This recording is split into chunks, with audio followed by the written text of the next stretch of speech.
Ustaz, bagaimana caranya bisa membaca Al-Quran dengan nikmat? Ya. Baik, kenikmatan membaca Al-Quran ya, itu ada beberapa sebab. Ya. Yang pertama, orang harus yakin dengan apa yang dia baca.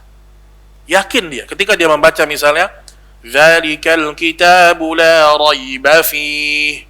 Inilah Alkitab yang tidak ada keraguan di dalam. Yakin dia, gak ada keraguan.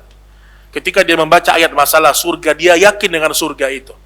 Ketika dia membaca tentang kebesaran Allah, dia yakin dengan kebesaran Allah. Ini pertama caranya. Benar-benar beriman.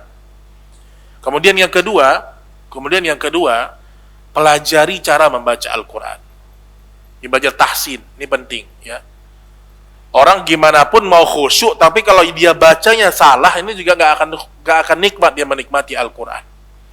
Dia belajar tahsin yang benar. Bagaimana 2 harakatnya, 4 harakatnya, makharijul hurufnya itu dipelajari. Ya. Ikutlah tahsin Al-Quran. Dan ini bahasanya panjang. Ya. Kemudian yang ketiga, setelah dia belajar tahsin, ketika dia membaca Al-Quran, agar dia terasa nikmat, dia berniat untuk mengamalkannya. Niatkan untuk diamalkan Al-Quran itu.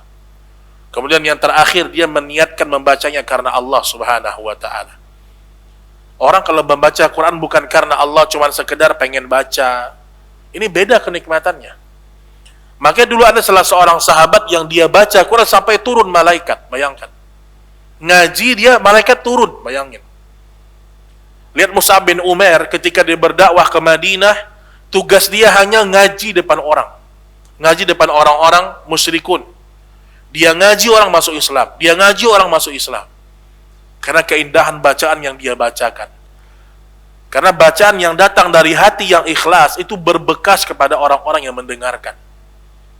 Itu penting, keikhlasan itu penting. Ya, itu penting ada keikhlasan dalam membaca. Ini perlu diperhatikan. Kemudian juga di antara kenikmatan dalam membaca Al-Quran, ya, Al-Quran dibaca dan dipahami. Baca ayatnya, baca terjemahannya paling tidak. Baca ayatnya, baca terjemahannya.